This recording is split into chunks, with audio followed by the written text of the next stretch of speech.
Hi everybody, it's Connie with Sweetwater Hunts, and I'm going to do a little activity with you. So I'm going to read a little bit from the book, and then we're going to do the activity. And in the book, our main character Wyatt and his cousin Danny are running around playing outside with their dog Benny. So we're going to start with Wyatt flung a stick. Benny dashed down the bank and into the water. Paddling easily downstream, he retrieved the stick, then fought the current to return. He scrambled up the bank, dropped the stick at Wyatt's feet, and shook, spraying water all over the cousins. "Benny," Danny whined, wiping droplets from her springy hair. Wyatt threw the stick farther downstream, and Benny took off. The stick floated swiftly. Benny pursued, paddling furiously, and snagged it. Wyatt watched Benny struggle to turn upstream when the rapids suddenly swept him out of sight. "He's gone," Danny screamed. She and Wyatt raced along the stream bank to the point where they last saw Benny. They clambered down the steep bank but saw no sign of the dog. Wyatt started climbing back up. "Come on," he pleaded, but Danny stood still, on the verge of tears. Wyatt pulled Danny up by the bank where Benny sat calmly. "Oh, Benny boy, you had us scared," Wyatt said. He threw his arms around the dog, barely noticing the water soaking into his t-shirt. Danny knelt and hugged Benny from the other side. It was then that Benny dropped a tennis ball from his mouth. Wyatt picked up the ball, once white but now mostly gray and stained in spots with green. Danny looked at the ball. "Yuck, that's nasty." Wyatt turned the ball over and saw an X sliced into its wool covering. A smelly liquid trickled out. "Take a whiff," he laughed and threw the ball at Danny. She jumped aside. "I'm not touching that thing," she said. Benny lunged and snatched it up. He ran a circle around the cousins and dropped the ball back at Wyatt's feet. Wyatt picked it up again and noticed that it held an odd shape. Not exactly round. Something was lodged inside. He split the ball further and peered inside. "What is it?" Danny asked. "Something stuck inside." He reached in and pulled a slimy block of wood out. "It's been carved." He rotated the wood and scraped some of the algae away. "There are words carved into the wood." Danny drew near. "What does it say?" Wyatt squinted at the markings. "Sad," he read as he turned the cube, "and bad." "I think we should go back, Wyatt," Danny said. "I'm getting kind of creeped out." "Yes," said Wyatt. He shoved the cube in the back pocket of his shorts. "Come on, boy," he called to Benny, who picked up the tennis ball and sat obediently to be leashed. So we're going to skip a few pages and move forward to the evening where Danny is going to sleep over at Wyatt's house. So in his bedroom, Wyatt pulled the block of wood out from under his sleeping bag. Danny retrieved several sharpened pencils and some blank paper from under hers. The cousins sat at Wyatt's desk, which overlooked the Brandywine Creek, and took turns rubbing the carved surfaces of the wood. They worked silently, keeping their promise not to read the words until all of the sides had been rubbed. So now what we're going to do is we're going to actually do a rubbing like Wyatt and Danny do in the book.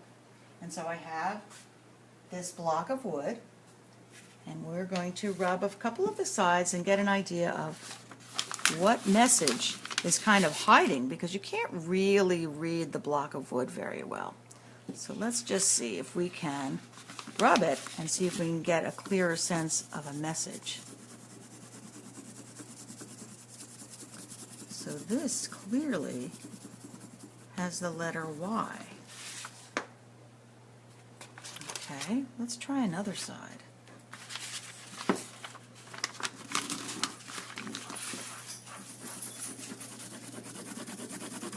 Ooh, who will help to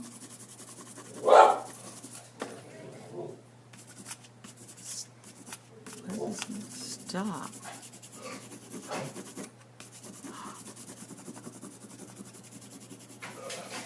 The madness. Let's try. Can we read that? Who will help to stop the madness?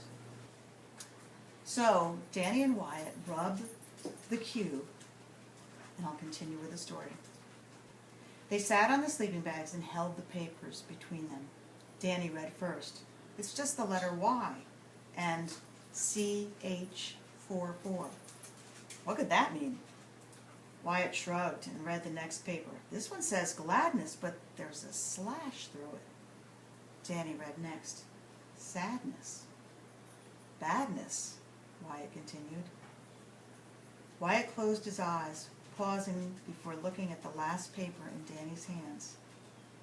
Who will help to stop the madness, she read aloud. So, as with a lot of things in Sweetwater Hunt, the novel, there are activities to do in the back.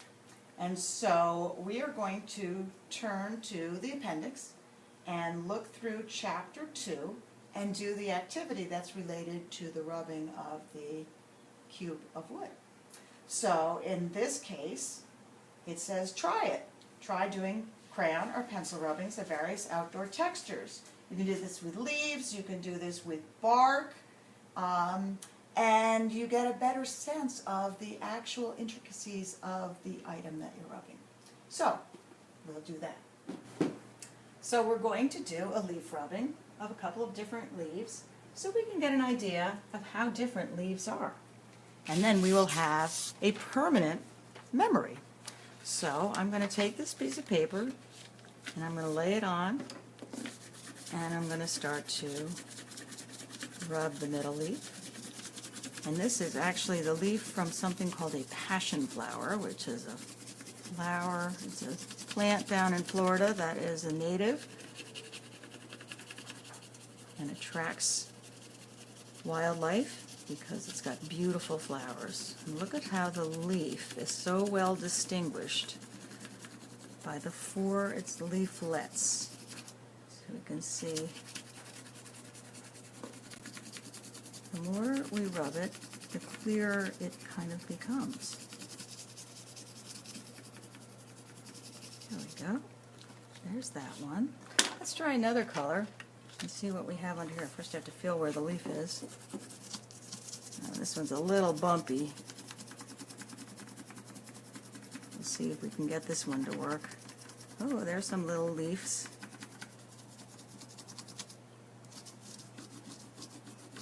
Oh, there they go. Now they're coming out pretty well. If you change the direction of the pencil, sometimes that helps.